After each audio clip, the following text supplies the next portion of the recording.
জানিয়ে দেব হাতে থাকা সর্বশেষ আপডেট আন্তর্জাতিক সংবাদ। শুরুতেই সংবাদ শিরোনাম, এরপর বিস্তারিত। যুক্তরাষ্ট্রের সঙ্গে আলোচনায় বসার সিদ্ধান্ত হয়নি। আরাকচি। হরমুজ প্রণালী দখল করা যাবে না, ট্রাম্পকে কড়া হুঁশিয়ারি ইরানের। হরমুজে মার্কিন অবরোধের ঘোষণা ট্রাম্পের। সিরিয়া ও লেবাননে একযোগে ইসরায়েলের হামলা। যুক্তরাষ্ট্রের সঙ্গে আলোচনায় বসার সিদ্ধান্ত হয়নি। আরাকচি।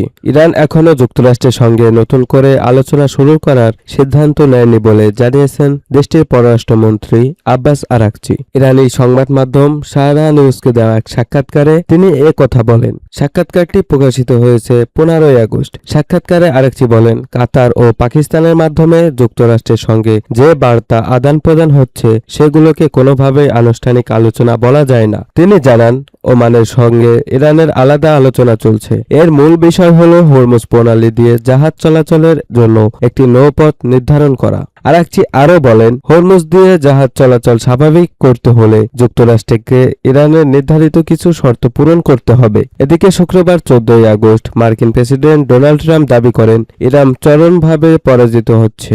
তিনি জানান, শীঘ্রই হরমুজ প্রণালীকে যুক্তরাষ্ট্রের ভূখণ্ড হিসেবে ঘোষণা করবে। নিউ ইয়র্ক অঙ্গরাজ্যের একটি পুলিশ একাডেমিতে রাজনৈতিক সমাবেশ শেষে হাসতে হাসতে ট্রাম্প বলেন, খুব শীঘ্রই আমি হরমুজ প্রণালী যুক্তরাষ্ট্রের ভূখণ্ড হিসেবে ঘোষণা করব।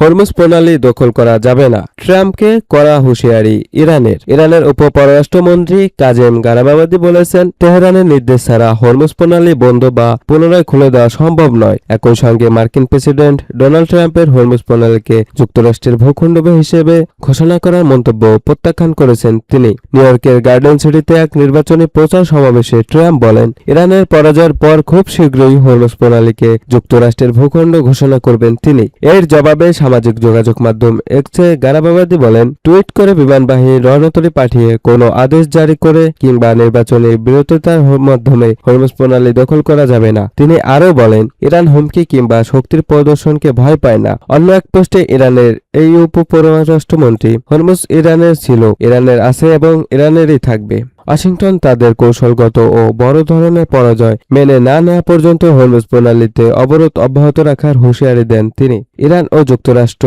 মধ্যে কয়েক মাস ধরে চলা সংঘাতের মধ্যেই এমন পাল্টাপাল্টি মন্তব্য এলো। গত ফেব্রুয়ারিতে ইরানের সামরিক ও অবকাঠামো স্থাপনায় যুক্তরাষ্ট্র ও ইসরায়েলের হামলার মধ্য দিয়ে এই যুদ্ধ শুরু হয়। পরে পাকিস্তান ও কাতারের মধ্যস্থতায় দুই দেশের মধ্যে যুদ্ধবিরতি বিষয়ে একটি সমঝোতা স্বাক্ষর হলেও তা শেষ পর্যন্ত ভেঙে যায়। এরপরও উভয় পক্ষের মধ্যে হামলা পাল্টা হামলা অব্যাহত রয়েছে। এ পরিস্থিতিতে বিশ্বের অন্যতম গুরুত্বপূর্ণ জ্বালানি পরিবহন পথ হরমুজ প্রণালীর নিয়ন্ত্রণ নিয়ে বিরোধ আরও তীব্র হয়েছে।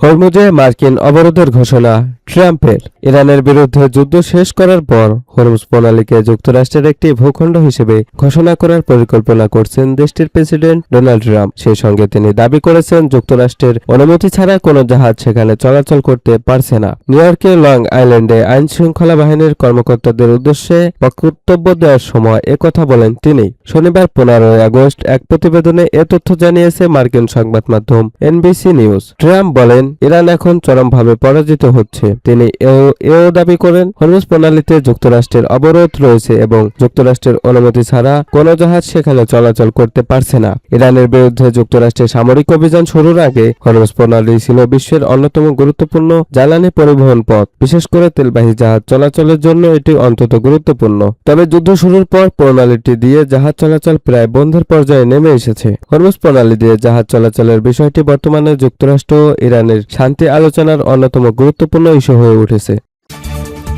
সিরিয়া ও লেবাননে একযোগে ইসরায়েলের হামলা। দক্ষিণ লেবাননে একাধিক এলাকায় হামলা চালিয়েছে দখলদার ইসরায়েলি বাহিনী। সেই সঙ্গে দক্ষিণ সিরিয়া কুইনেত্রা প্রদেশের গ্রামীণ এলাকায় কৃষি জমিতে আগুন ধরিয়ে দেওয়ার খবরও পাওয়া গেছে। শনিবার 15 আগস্ট এসব হামলার ঘটনা ঘটেছে বলে লেবানন ও সিরিয়ার সংবাদ মাধ্যম জানিয়েছে। লেবাননের জাতীয় সংবাদ সংস্থা জানিয়েছে, ইসরায়েলি সেনারা হুলা এলাকায় হামলা চালিয়েছে। এছাড়া যুদ্ধবিমান দিয়ে টাইয়ার জেলার ওয়াদি আদুষিত আল কুসাইর ও মানসুরি সহ শহরে হামলা করা হয়েছে। সংবাদ মাধ্যম আল মানার জানিয়েছে, ইসরায়েলি যুদ্ধবিমান নাবাইতে আল ফাউকার উপকণ্ঠেও হামলা চালায়। পাশাপাশি একটি ইসরায়েলি সামরিক হেলিকপ্টার আলী আল তাহের এলাকায় গোয়েন্দা নজরদারি অভিযান পরিচালনা করে। সংবাদ মাধ্যমটির দাবি, এসব হামলার ফসফরাস শেলসহ নিষিদ্ধ অস্ত্র ব্যবহার করা হয়েছে। অন্যদিকে সিরিয়ার স্থানীয় গণমাধ্যমগুলো বিভিন্ন সূত্রের বরাত দিয়ে জানিয়েছে, ইসরায়েলি বাহিনী কুইনেত্রা এলাকায় হামলা চালিয়েছে। এতে দক্ষিণাঞ্চলের আল রাফিদ শহরের কৃষিজমিতে বড় ধরনের আগুন ছড়িয়ে পড়ে। আগুনে ফসলের ক্ষয়ক্ষতি হয়েছে এবং স্থানীয় বাসিন্দাদের মধ্যে উদ্বেগ ও উত্তেজনার সৃষ্টি হয়েছে। তবে তাৎক্ষণিকভাবে হতাহতদের কোনো তথ্য পাওয়া যায়নি। এদিকে ইসরায়েলের সঙ্গে লেবাননের সরাসরি আলোচনার প্রস্তাব প্রত্যাখ্যান করেছে হিজবুল্লাহ নেতা শেখ নাঈম কাসেম। তিনি এই আলোচনার কাঠামো মার্কিন ইসরায়েলি দাবির কাছে লেবানন সার্বভৌমত্ব সম্পূর্ণের শামিল বলে অবহিত করেছেন। তাই লেবানন সরকারের ইসরায়েলের সঙ্গে সরাসরি আলোচনা থেকে সরে আসার আহ্বান জানিয়েছে নাঈম কাসেম। তিনি এই প্রতিক্রিয়াকে ব্যর্থ ও অপমানজনক বলে আখ্যায়িত করেছেন।